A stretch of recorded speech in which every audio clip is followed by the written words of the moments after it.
Hello, welcome back to Chapter 4 of The Emperor's Concubine. I'm excited to share with you what happened between Lionel and Genevieve.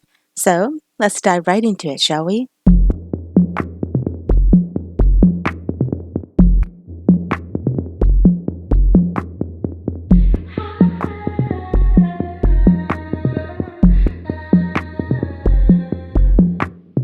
This town is quiet when it's late here.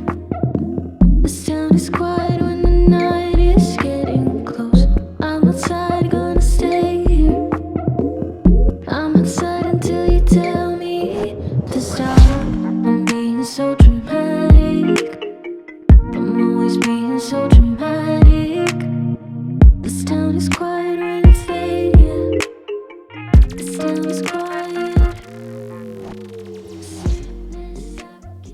Your Majesty, Lady Genevieve is waiting for you in your chambers, Camilla said as Lionel looked up from reading the latest scroll delivered. He wrapped it up and set it aside, standing as he rounded the table to walk to her. I should go, then. Notify the Empress where I will be. Yes, Your Majesty.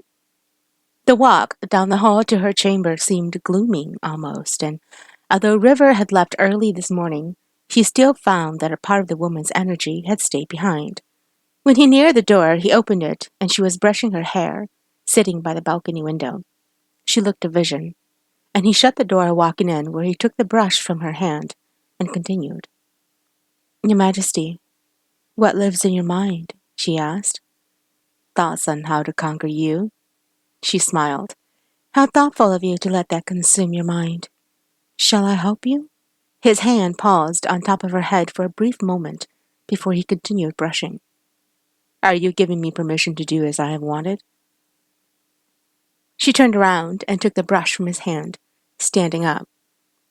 And what is it that you have been wanting to do?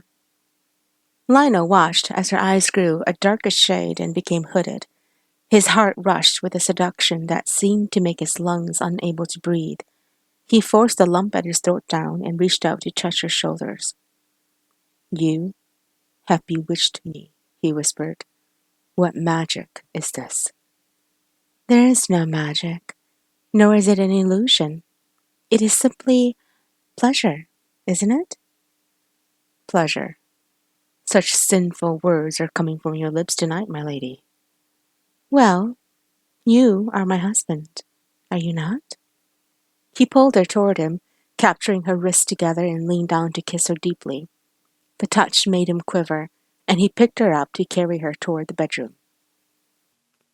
Warrior, you have completed the first task. My, how the mighty will rise. Genevieve gasped as she woke up in a strange land, a land where a teal-like pond surrounded her, and the sound of the birds seemed to be singing actual dialects. The trees were budding like crazy and then shedding again suddenly, dying all over. The process kept repeating itself as she stood up. Where am I? She asked. She heard soft footfalls and turned around to find River walking toward her, a young version of River. She frowned as she came to her, grabbed her hand, and pricked her finger with a dagger.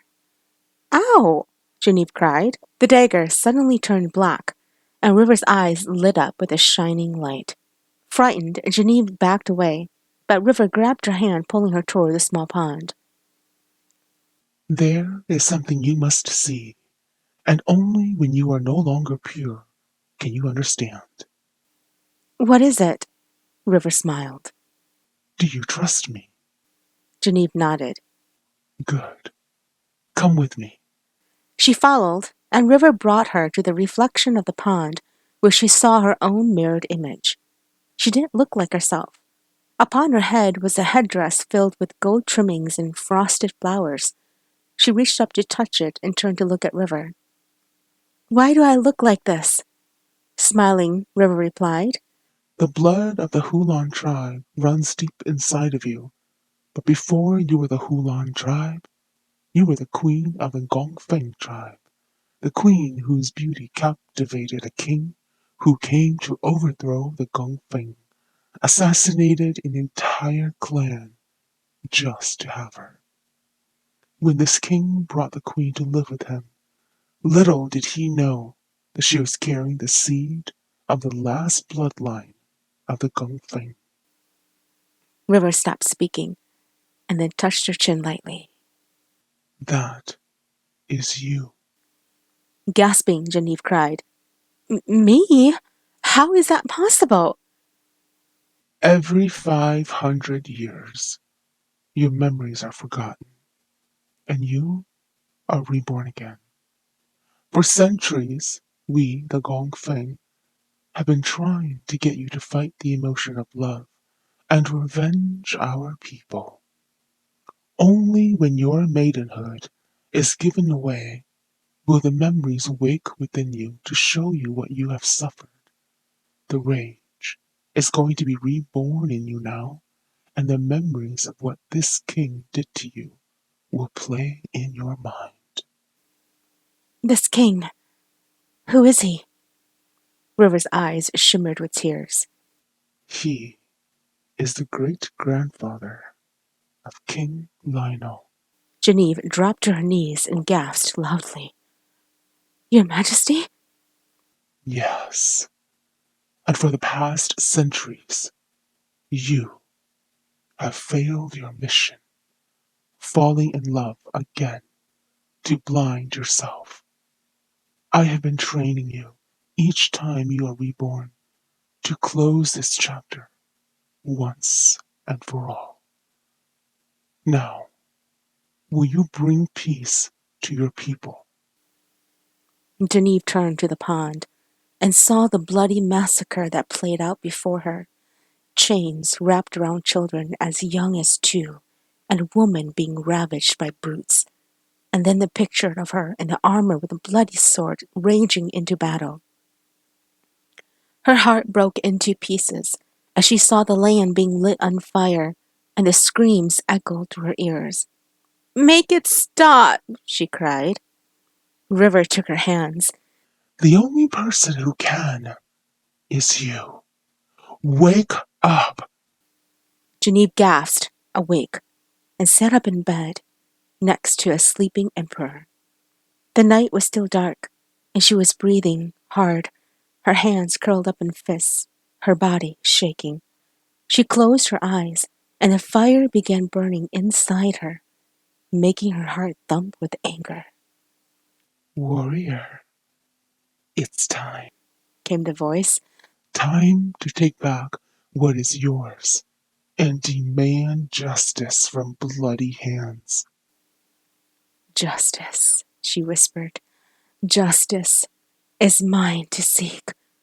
For my people, I shall take revenge.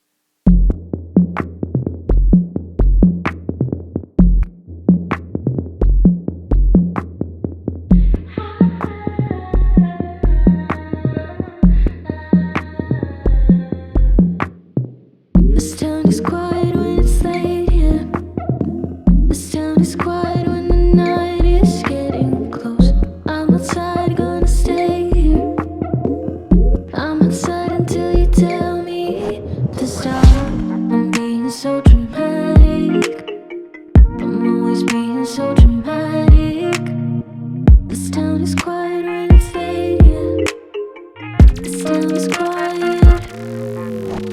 Sickness, I can see the moon. I know that I'll be fine here.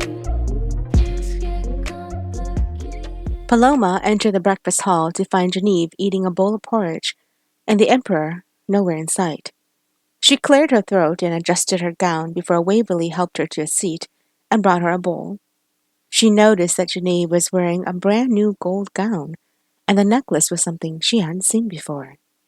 Then she noticed a small love bite on her neck, and her inside formed a hatred that made her tongue swell. Genevieve looked up at her with a smile and leaned back. Empress, admiration from you is quite a gesture I have yet to be used to. The more you stare at me, the more I will believe you are falling in love with me. Paloma laughed and picked up her spoon. What a ridiculous remark, Concubine Genevieve. Who else's beauty is more rare than mine? Obviously me, as that is why I have been given as a gift to the Emperor. Before Paloma could stop herself, she tossed the spoon toward the other woman, and it hit her across the cheek. It left a mark where blood began oozing, and Camilla screamed, "Oh, my lady!" Paloma's eyes widened at what had just happened, and before she could utter another word, the Emperor entered the breakfast hall where his smile faded at the sight of the blood that was now dripping from Geneviève's cheek.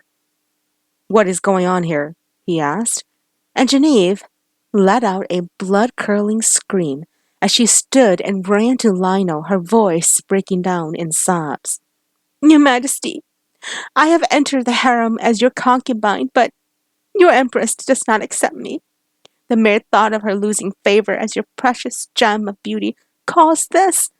It was her hand that drew my blood." Paloma stood suddenly and bowed her head. "Your Majesty, I am at fault." His eyes narrowed and turned to Camilla. "Take your lady to her chamber and call a doctor to care for her." "Yes, Your Majesty." Once the two left, Waverly stepped forward and bowed her head. "Your Majesty, in my queen's defense, Concubine Genevieve insulted her beauty." "And is your queen bleeding?" Lionel asked. Waverly stuttered before replying, "No, Your Majesty." "Leave us." She bowed and left them, as he picked up the spoon on the ground where it fell and dropped it on the table where it clanged loudly. "What is your excuse?" Paloma looked up. Her eyes widened with shock. "Excuse? What do you mean?" "Jealous claws are never your best suit, my Empress.